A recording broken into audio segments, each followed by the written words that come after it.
দর্শক শ্রোতা ভাই বোন, আমাদের জীবনে এমন কিছু সময় আসে যখন দেয়ালে পিঠ থেকে যায়, যখন আমাদের নির্দিষ্ট চাওয়া পূরণ করা ছাড়া আর বিকল্প কোনো পথ সামনে খোলা থাকে না।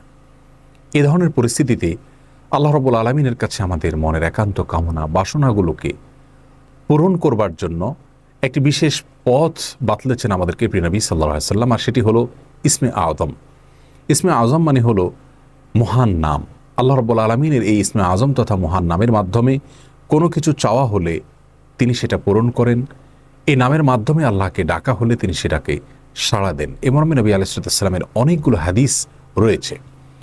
অনেক উলামা একরাম ইসমে আযম সম্পর্কে বলেছেন যে এটি হলো আল্লাহ রাব্বুল আলামিনের যে মূল নাম আল্লাহ, সেটি তার অনেকগুলো গুণবাচক নাম আছে। তমধ্যে থেকে আল্লাহ রাব্বুল আলামিনের যে মূল নাম আল্লাহ, এই আল্লাহ এই নামের মাধ্যমে আল্লাহ রাব্বুল আলামিনকে ডেকে যদি বান্দা কোনো কিছু চান কায় মনোবাক্যে অন্তরের গভীর থেকে, তাহলে সে দোয়া আল্লাহ রাব্বুল আলামিন অবশ্যই কবুল করেন।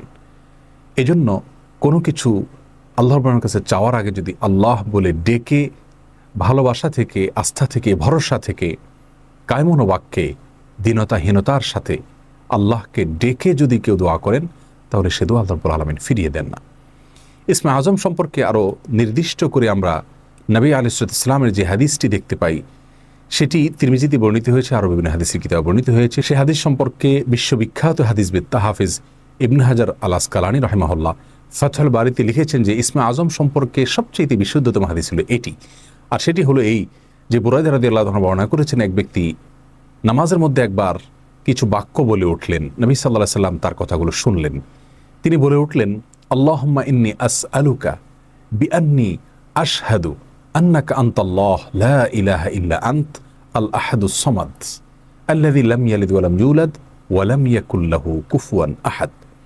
তার মুখে এই বাক্যগুলো শুনে নবী আলাইহিস সালাম বলেছেন, নিশ্চয়ই এই লোকটি ইসমে আযম পাঠ করেছে। ইসমে আযমের মাধ্যমে আল্লাহ রাব্বুল আলামিনের কাছে কোনো কিছু চাওয়া হলে তিনি সেটা ফিরিয়ে দেন না। এর মাধ্যমে আল্লাহকে ডাকলে তিনি অবশ্যই তাতে সাড়া দেন।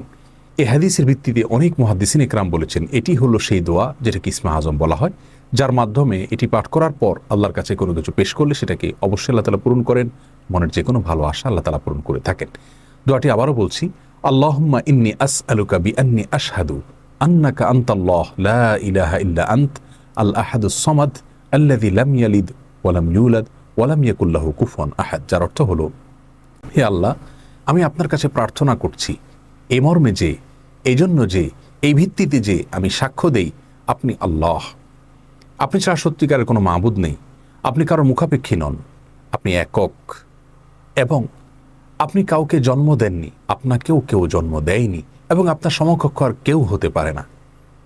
এই বাক্যগুলো পাঠ করে আল্লাহর বড়ের কাছে কোনো চাওয়া পেশ করলে তিনি অবশ্যই সেটি পূরণ করেন। কেউ যদি অত্যন্ত সংক্ষেপে ইসমে আযমের মাধ্যমে দোয়া করতে চান, তাহলে তিনি আল্লাহ রাব্বুল আলামিনের প্রতি আন্তরিকতা, ভালোবাসা, শ্রদ্ধা, বিশ্বাস, ভক্তি এবং ভরসা রেখে আল্লাহকে ডেকে ডেকে মায়ার সাথে, মমতার সাথে আল্লাহর অনুগ্রহগুলোর কথা স্মরণ করে আল্লাহকে ডেকে ডেকে তার মনের চাওয়াগুলো পূরণ করবেন। এটা হবে ইসমে আযমের সবচেয়ে ছোট ভার্সন। আর যদি কারোর হাতে সময় থাকে, তাহলে তিনি ইসমে আযমের যে দোয়াটি আমরা কথা বলেছি, আল্লাহুম্মা ইন্নী আসআলুকা বিআন্নী আশহাদু আন্নাকা আনতাল্লাহ লা ইলাহা ইল্লা আনত আল আহাদুস সামাদ আল্লাযী লাম ইয়ালিদ ওয়া লাম ইউলাদ ওয়া লাম ইয়াকুল লাহু কুফুয়ান আহাদ। এই দোয়াটা তিনি পাঠ করবেন, করে আল্লাহর কাছে তার চাওয়া পেশ করবেন। জীবনের কঠিন মুহূর্তগুলোতে বিশেষ করে এই ইসমে আযম পাঠ করে আল্লাহর কাছে দোয়া করব, সেটা অবশ্যই আল্লাহ তাআলা কবুল করবেন যদি দোয়ার মৌলিক শর্তগুলো আমরা পূরণ করে থাকি। হালাল বক্ষণ করা, কায় মনোবাক্যে দোয়া করা এবং দোয়ার ক্ষেত্রে আন্তরিকতা এবং ঐকান্তিকতা থাকা, এই বিষয়গুলোকে যদি খেয়াল করে আমরা দোয়া করি, ইনশাআল্লাহ বিইذনিল্লাহ আল্লাহ তাআলা আমাদের সে দোয়া পূরণ করবেন।